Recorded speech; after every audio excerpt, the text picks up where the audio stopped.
Hey watch friends, today we're going to check out one that many of you already know and love. This is the Revelot Hexmariner 39. This is actually one that we've previously done a full review on, so this won't be an in-depth review. Actually checked it out originally about 2 years ago, almost to the day from the time of recording this.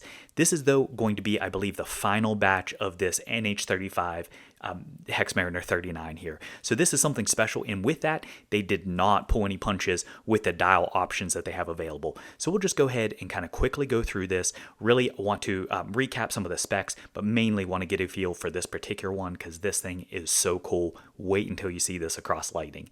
So this Hexmariner 39 we're looking at today, it's going to carry through the same stuff. For the most part, there are some updates as when we checked it out originally. So the specs from the 2 o'clock to 8 o'clock, you're looking at about 39.3 millimeters. The bezel steps down about a millimeter, or rather about half a millimeter to 38.9 millimeters. The lugs are a strap change friendly 20 millimeters, lug to lugs right around 44 millimeters. The total thickness is coming in about 12.9 millimeters inclusive of the flat sapphire crystal, which does feature inner AR. The movement, as I already mentioned earlier, this is still carrying their Seiko NH35, so a nice workhorse movement. And then the water resistance carries through the same as it has been with 200 meters or 20 atmospheres. So with that basic stuff out of the way, and actually, for weight, 147.4 was what I previously got on the bracelet. This one should be pretty similar, though this does have an updated clasp. So with that stuff out of the way, though, let's just really explore this particular version and check out why this one's so cool.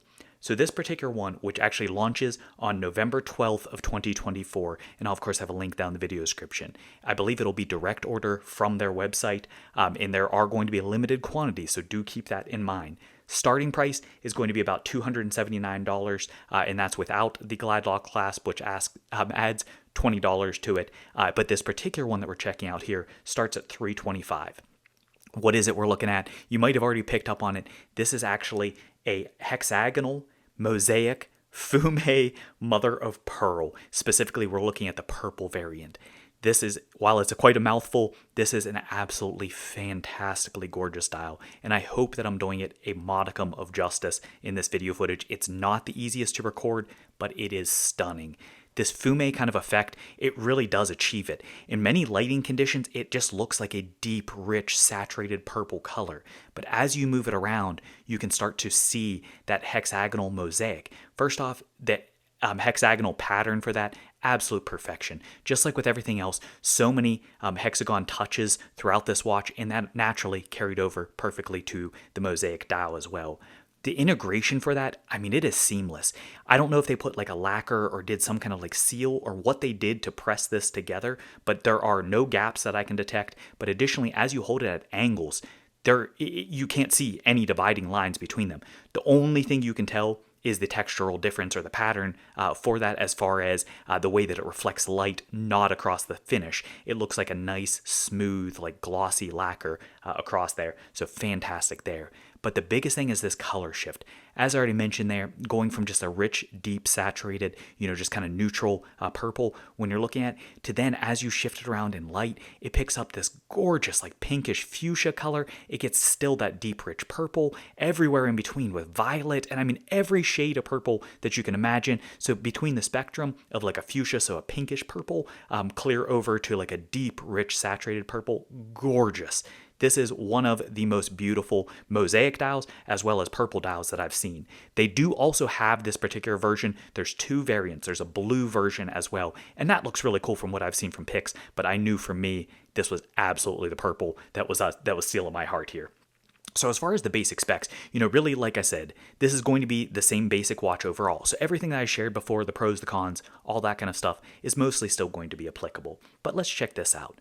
With this particular version, they paired it with a polished black ceramic bezel insert. The bezel is going to be a similar style as far as carrying through with that hexagonal pattern on there. Let's go ahead and listen to that bezel action.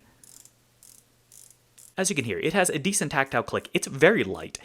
I wouldn't say overly so, and it doesn't actually really have any play, but it's really, really easy to actuate. that. So that's either a pro or a con, depending on how you view it. I personally prefer a little bit of a stiffer bezel than this is. Bezel grips no problem, but I will say if you're using this practically, it's pretty easy to bump because it is so light for that. However, for me, it's pretty much a non-issue, and I haven't had any real complaints or problems, just not quite to my preference as far as with the weighting, but overall, it's pretty well dialed in.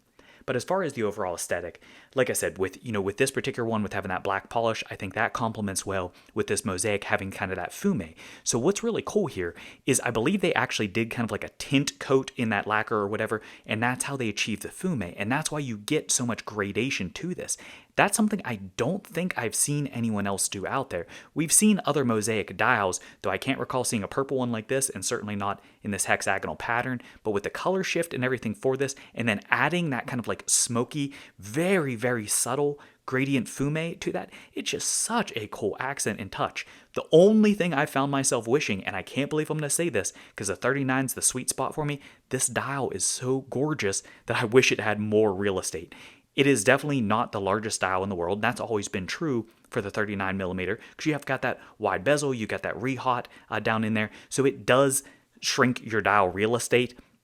And for the sizing of the case, I think it fits extremely well. But that dial, I do hope for the larger wristed folks, especially, that they do the 30 or the 42 rather millimeter version of just so you can see even more of that. But absolutely no complaints with this one, and I'm glad that they just brought this to real life. You do have kind of like a color match date wheel, it just blends down in there. I believe that's like the blackish as far as the theming for that. So it just really fades in. Definitely on the smaller side, but again, with being a relatively small watch, that's not unexpected there. As far as the Lume, with this particular one, the Lume performance, just like we've seen in the past, is really excellent. No real complaints there. It is well applied across the board. It performs well, so that's pretty solid. As you shift across lighting, you do, of course, pick up some of those hints of purple with those Lume accents, so that's, of course, awesome there to be able to get some of those glints of reflectivity. But one of the things that's brand new on this particular version is it does now feature a lumed crown. That's always one of those things. Certainly, it's a bit of a novelty, but it is a nice accent touch, and I appreciate that they're really trying to change things around.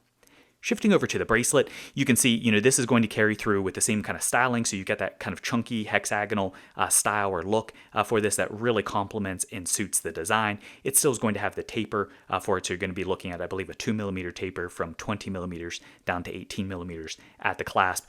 Still comfortable on wrist, does have quick release spring bars on the back, so easy to change that around. And as you can see here, we do have some strap pairings and some different stuff that we're playing around with as well, just to give you an idea of what this looks like. That is in Artem. That's their Hydro Flex strap that's been featured up there whenever you're looking at that black one.